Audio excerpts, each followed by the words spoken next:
नमस्ते प्यारे विद्यार्थियों, आप सबको स्टडी मैथ यूट्यूब चैनल में आप सबका हार्दिक स्वागत है। अभिनंदन। मैं लेके आया हूँ आपके लिए कक्षा 5 की गणित बहुत ही आसान तरीके से। तो अपन पिछले वीडियो के अंदर प्रश्न पढ़ रहे थे और आज अपन प्रश्न वाली 2 का 16वां प्रश्न पढ़ने जा रहे हैं। सबसे पहले प्रश्न को बहुत अच्छे तरीके से अपन समझने का प्रयास करेंगे और उसके बाद में अपन अच्छे से प्रश्न का हल करेंगे। तो उसके अंदर प्रश्न के अंदर क्या दिया हुआ है, अपन को क्या ज्ञात करना है, ये सबसे बड़ी बात होती है, क्योंकि कक्षा 5 एक बोर्ड का एग्जाम है। तो इसके अंदर आपको सबसे अच्छे से अच्छी तैयारी करके जाना है, जिससे आप अच्छे से अच्छे मार्क्स प्राप्त कर सको। तो चलिए आइए अपन सबसे पहले 16वां प्रश्न पढ़ते हैं कि 3 पर्दे सिलवाने के लिए 125 मीटर कपड़े की आवश्यकता है। आपके पास में एक कोई पर्दे सिलवाने हैं। कितने पर्दे सिलवाने? 3 पर्दे सिलवाने, जिसके अंदर जो 3 पर्दों के अंदर जो कपड़ा लगा वो कितना लगा? 125 मीटर कपड़ा लगा। तो अपन लिखेंगे कि हल, क्या लिखेंगे? हल। तो हल के अंदर आपको पूर्ण विस्तार से लिखना है, डायरेक्ट पे कभी नहीं जाना है, क्योंकि बड़े बड़े यूट्यूबर आपको पता है कि आपको यहाँ फ्री में पढ़ाते तो है, लेकिन वहां क्या करते सीधे डायरेक्ट बता देते हैं कि इस प्रकार कर देना, लेकिन आपको पूर्ण विस्तार से सीखना है। चलिए आइए देखते हैं। तो कि 3 पर्दों में, 3 क्या लिखेंगे? 3 पर्दों में आवश्यक कपड़ा,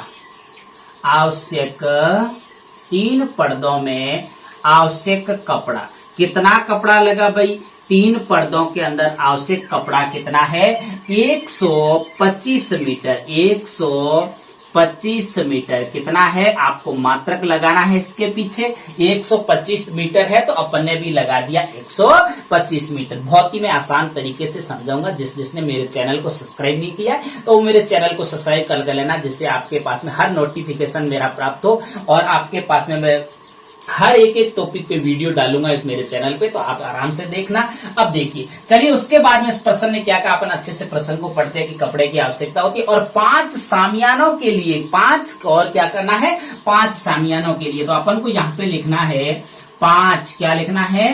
5 सामियानों, 5 सामियानों के लिए 5 सामियानों के लिए आवश्यक कपड़ा, आवश्यक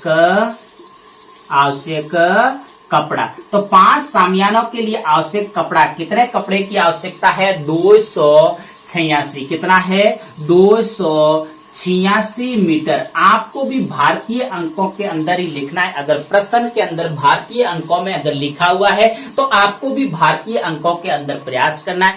कोई बच्चा ये मत सोचे कि मुझे इतना बड़ा आता नहीं है, मैं कैसे करूंगा, ऐसा कुछ नहीं है। आपको केवल प्रयास करना है। जो बच्चा बार बार देखता है और बार बार प्रयास करता है तो वो जरूर सीखता है। ऐसा नहीं है कि कोई सीख के नहीं आता ऊपर से। तो अपन को क्या करना है कि प्रयास करना। जो बच्चा प्रयास करता है वही सीखता है। तो आप अवश्य सीखोगे, कोई कमजोर नहीं हो। चलो इसको बाद में देखिए। फिर उसने क्या कहा है कि कपड़े की आवश्यकता है, तो बताओ कि पर्दों एवं सामियानों में कुल कितना कपड़ा। सबसे बड़ी बात तो ये आपको यहाँ पे ध्यान देना है। कई बच्चे क्या होता है, इतना तो समझ लेते हैं, लेकिन यहाँ पे इनको समझ में नहीं आता है कि इसके अंदर जोड़ करना है या घटाव करना है या गुणा करना है या भाग करना है। तो आपको जहां पे भी मैंने कई बार आपको बताया कि कुल का जहां लिखा हुआ, तो इसका मतलब आपको क्या करना है? जोड़ करना है। वहां पे क्या करना है? जोड़ करना है। तो अपन को इन दोनों को जोड़ के बताना है कि कुल कपड़ा दोनों में, पर्दे और सामियानों में कुल कितना कपड़ा लगा, वही बताना है। तो बताओ कि, तो अपन लिखेंगे तो बताओ, क्या लिखेंगे? तो बताओ कि कुल, तो बताओ कि कुल कितना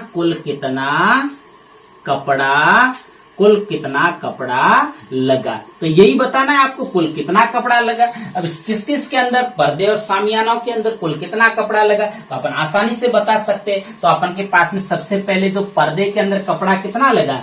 125 लगा। और उसके बाद में मैंने क्या कहा कि जब भी आप इनको जोड़ के क्रम में इनको लिखते हो तो आप जो दूसरी संख्या उसको पीछे से लिखना शुरू करो। तो पीछे से लिखना शुरू करेंगे 6 और फिर कितना है? 8 और फिर 2, मतलब कि 286 हो गया। इसको क्या करना है? जोड़ करना है। क्या करना है? जोड़ करना है। तो अपन आसानी से जोड़ेंगे इसको, बिल्कुल आपको घबराना नहीं है, क्योंकि इकाई के अंक की तरफ से शुरुआत करेंगे। और दूसरी बात यह है कि जिस बच्चे को सीधा जोड़ना डायरेक्ट नहीं आता है, वो लाइनें खींच के भी जोड़ सकता है। तो अपन देखिए, चलिए आइए देखें कैसे जोड़ते हैं इसको। 5 और 6 कितना होता है? 11। 11 का आपको भारतीय अंकों के अंदर ही लिखना है, एक और अगले वाले अंक पे एक हासिल जाएगा। अब जिस बच्चे को ऐसे सीधा नहीं जोड़ना था उसको लाइन खींचना है। कितनी लाइनें खींचना है? 1 2 3 4 5, क्योंकि यहाँ 5 लिखा हुआ ऊपर, तो आपको 5 लाइन खींचनी है। उसके बाद में नीचे कितना लिखा हुआ है? 6, तो आपको भी कितनी 6 लाइनें खींचनी है। 1 2 3 4 5 6। उसके बाद में इसको काउंट करना है, टोटल मतलब जोड़ना है। तो 1 2 3 4 5 6 7 8 9 10 11, कितने हो गए? 11। 11 आप डबल अंक एक साथ पे नीचे नहीं लिख सकते, तो आपको एक अंक अगला आगे वाला हासिल के ऊपर जाए, पीछे वाला नीचे रहेगा बस।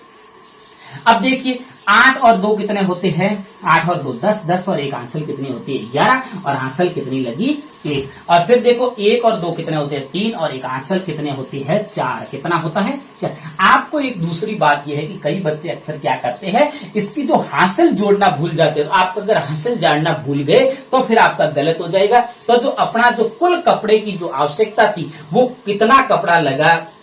411 मीटर कपड़ा लगा। कितना लगा? 411 मीटर कपड़ा टोटल लगा। तो अपन अतः की लाइन आपको लिखना जरूरी है। तो अतः की लाइन क्या है? अतः पर्दों व सामियानों, अतः पर्दों व सामियानों में 411 मीटर कपड़ा लगा। कितना लगा? कपड़ा लगा। और सामियानों में और कितना लगा? 411 मीटर कपड़ा लगा। और कितने सामिया पर्दे थे? पर्दे तो 3 थे, और सामियान कितने थे? 5 थे। कितने थे? 5। अब ये हो गया। आपको भी इसी प्रकार बार बार देखना है, और बिना देख के बार बार प्रयास करना, तो ही सीख पाओगे। तो चलिए आइए देखिए, और अब मेरे स्टडी मैथ यूट्यूब चैनल पर बने रहे। नमस्ते।